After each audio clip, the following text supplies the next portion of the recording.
All right, we are now joined by today's SpeedyCash.com 250 winner, driver of the number 7 Spire Motorsports Chevrolet, Kyle Busch.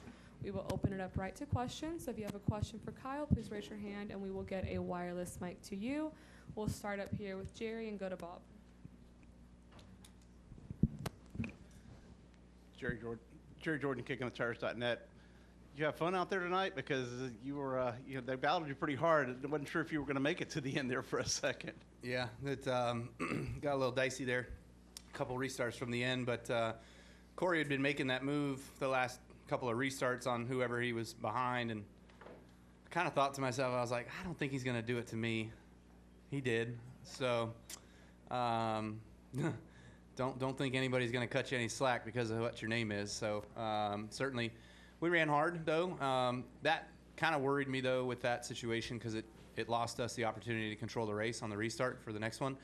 Gave that to the 19, but we were able to fight hard and work through the next restart and get a run on the 19 and was able to make a good move into turn 1. So from there, though, I thought I'd be able to gap away. I had all night long been able to build a gap, but that was just over the course of more laps, and we just didn't have enough laps to be able to stretch out.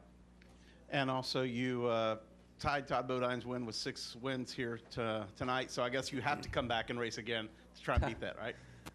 Yeah, I mean, I just got lucky because the schedule changed. You know, typically this is always in the time of the year where Cup isn't here or, you know, it was always in the playoffs and I wasn't able to do it. So fortunate to have the Texas come on a schedule at a time in which I could run it, kind of with Bristol. Bristol was the same way. I was able to finally run another race at Bristol. It's been about 5 years since I did. So, you know, real cool to do that, and thankful for the opportunity with Spire and everybody at Team Chevy. But, you know, thanks to Team Realtree as well for the support that they gave us. And, you know, there's a long heritage of drivers that have big names that have gone on to race Realtree cars or trucks and have sponsorship from them. So it was cool to get them their first win in NASCAR. Bob? Bob Pockers, Fox Sports. I have 2. The first, like, do you know these trucks? Like, are these trucks that you drove last year? And, like, are you, like, I mean, yes. are you, yeah. I mean, I don't pay attention to chassis numbers. I don't know, but after practice, Brian didn't tell me until after practice, of course, that this was the Vegas truck. So I was like, oh, thanks for bringing me the piece of junk. So we ran 16th in Vegas with it. So I guess it's not that bad. We just had to do some different things and fix it, and it was good tonight. And how much, I mean, they haven't put down stuff on the track for the last couple of years, but could you still feel stuff, and what type of impact do you think it'll have, if any, over the rest of the weekend? Yeah, you know, you could definitely feel it. That was kind of my thing there at the end where Corey got into it and was running in the higher lane there the last, I don't know, 5 laps to go.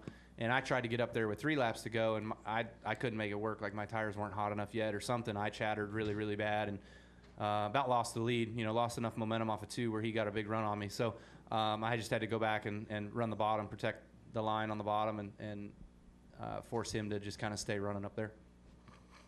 Do we have any additional questions for Kyle? Let's get tomorrow out of the way, can we? So I don't have to be back here. Bob, what do you got for tomorrow?